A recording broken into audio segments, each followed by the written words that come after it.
Hello everyone. This video documents the completion of the community center in Stardew Valley in year 1. It doesn't go through the whole process of completing each bundle or anything like that.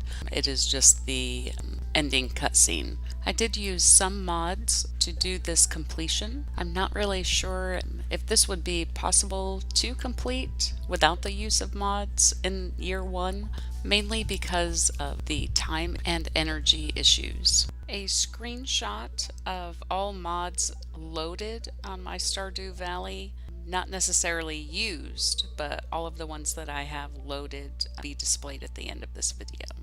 I used 4 main cheats to do this completion.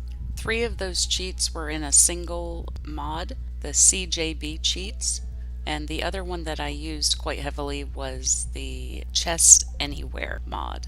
The CJB cheats mod allowed me to have unlimited current funds, location warping, and then also the freezing of time. Being able to increase the current funds available made it possible to purchase items, seeds, supplies, and upgrades that would be very difficult, if not impossible, to obtain otherwise within the first year.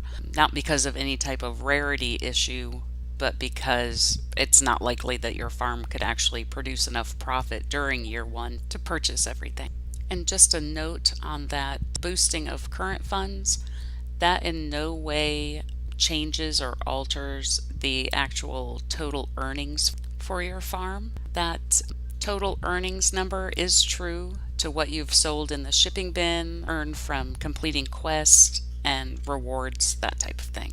Location warping is a huge time saver that I used a lot in conjunction with the freeze time option. The freezing of time came in really handy on heavy crop planting and harvesting days, and then also days that were spent mining. The other main mod that I used, the Chest Anywhere, this was another crucial time saver because you don't have to go all the way back to your farm to access your chests, and it allows you to keep your inventory free from items that you're not using immediately or that you don't need right away. And you can also access your shipping bin from anywhere, which is very nice. Even with the use of these particular mods, it was necessary to upgrade tools to maximize efficiency, especially the axe needs to be upgraded so you can gather the hardwood that's needed for not only the building upgrades, but at least one of the community center bundles does require hardwood. Location warping allows you to get to the secret woods that has a nice stash of hardwood that actually respawns daily. You can also warp to the quarry to do some mining without the bridge repair, which is a reward for completion of one of the entire bundle packages of the community center. It's important to note that even with the use of mods or cheats, whatever you want to call them, there's still a very real element of random luck that is not swayed even by marking the option of maximum daily luck. And yes, I am talking about the nefarious red cabbage.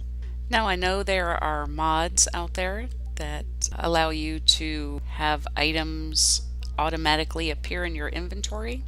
I did not do that, mainly because I figured I was already using and receiving enough help from mods and cheats.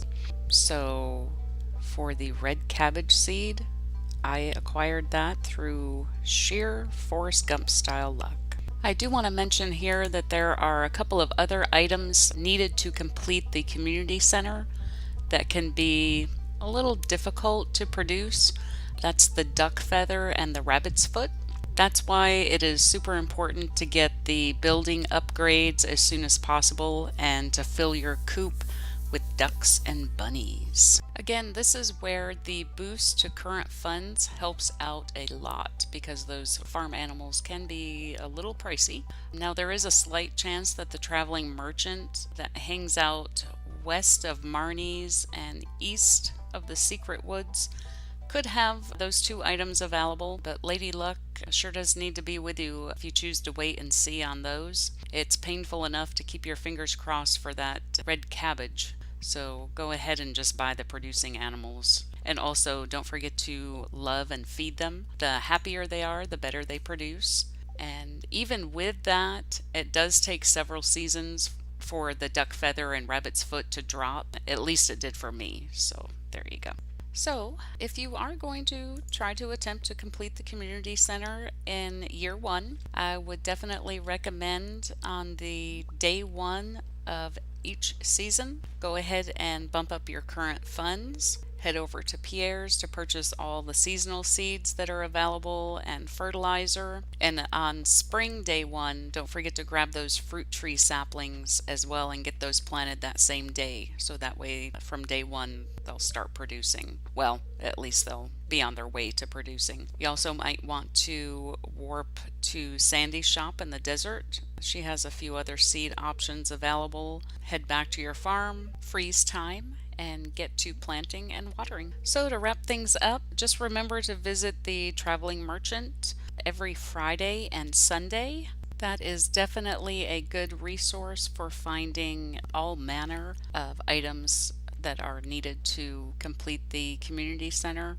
Everything from fish to certain food dishes, fruits, and of course the more rare items like the duck feather, rabbit's foot, and red cabbage. I found a single red cabbage seed available for purchase at the Traveling Merchant. In-game time was Friday, summer year 1, day 12, 8:20 a.m. Real time was Friday at 8:20 a.m. So, my theory is that the game time versus the real time must align. It was just a complete fluke. I didn't try to have the game time and real time match. It's something that I noticed after the fact. I'd been trying to accomplish this on a couple different farm profiles and was never successful, so I would delete them and try again. And when I actually found the seed, I was so excited